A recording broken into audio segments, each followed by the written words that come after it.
Welcome back to the show. It's about to get holy up in here because this next segment features the Pope, his Popeness, El Poporino. Yeah, the Pope Francis reached out to 5 NBA players and invited them to Vatican City, to his home court, because he wanted to talk to the guys about social justice and how the NBA has handled social justice issues over the past year. So he reached out and invited Sterling Brown. Sterling Brown, of course, is famous not only for being an NBA player, but you remember he was involved in a police brutality incident in 2018 in front of a Walgreens in Wisconsin, where he was allegedly parked in a handicapped spot and cops got aggressive with him.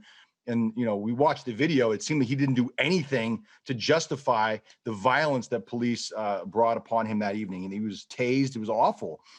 Kyle Korver was also invited. Jonathan Isaac was invited. Jonathan Isaac from the Orlando Magic. Remember, guys, he is one of the few players that decided not to take a knee during the national anthem during the NBA bubble.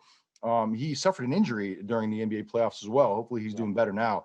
Marco Bellinelli and Anthony Tolliver rounded out the 5 people invited to the Vatican. You can see the photo right here of the Pope speaking with the players. This meeting actually took place in the Papal Library at the Apostolic Palace. And then after the meeting, they got a tour of St. Peter's Square. But the whole reason this meeting came together is because Pope Francis reached out to the NBA Players Association and said, I'm very curious to learn from the players specifically about how they brought attention to pressing social justice issues. So he invited the guys.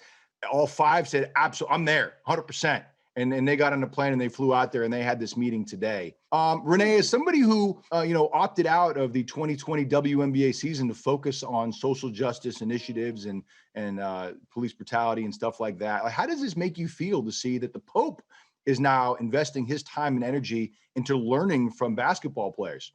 It's a big deal. I just say it's a big deal in a sense of, first of all, this is the Pope that we're talking about, like the Pope. So it's a big deal also that a lot of people don't think that athletes should be talking about this in general. So for another whole Pope and somebody of that caliber to recognize them, I mean, I think it's great. I think that only good things can come of it. I'm still curious about the group, though. Like the group that went there, I'm wondering, like, how did they select that group of people? I'm just curious because, like, when I think about I don't know if that's a part of the Social Justice Committee or not, but I think of the NBPA and the people that were very integral in like making the decisions when it came to that. A lot of them weren't there, probably for time constraints. But yeah, I love it. I'm just curious, like, how did they select those? Like, are you saying that, like, you would expect? I mean, for me, I think that everybody wants to know, like, where's LeBron, right? LeBron seen is the face of the NBA. He was very outspoken about social justice issues, and I think that's the I'm sure that if they could have gotten LeBron, I think they would have gotten LeBron. So I don't think that was probably an option, like LeBron going.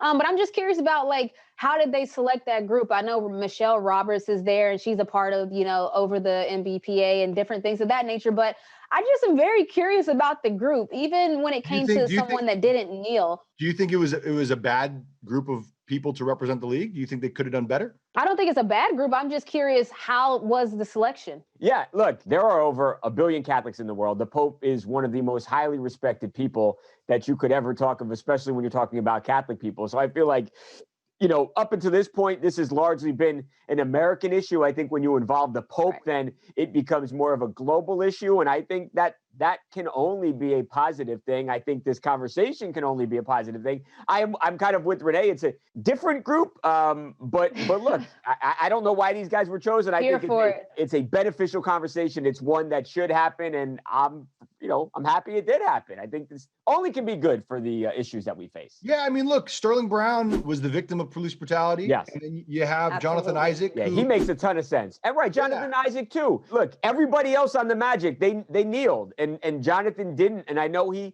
caught a lot of flack because of that. Yeah. So I give him credit if he believes that's what's right, for standing up what's right. And he's probably a good person to have a conversation with and maybe to present the other side of the issue. Yeah, so I'm saying, like, I don't think you want to hear 5 people with the same perspective. I think you want to hear from different people who have different opinions. I agree. Totally. I'm just curious, did they do that? Did they say, all right, let's bring Jonathan because he didn't kneel, and let's bring him because he was I'm just curious, is that how it was picked? Because if it was, then I like how calculated it was. I always like to know the ins and outs. Like, how did you get that group?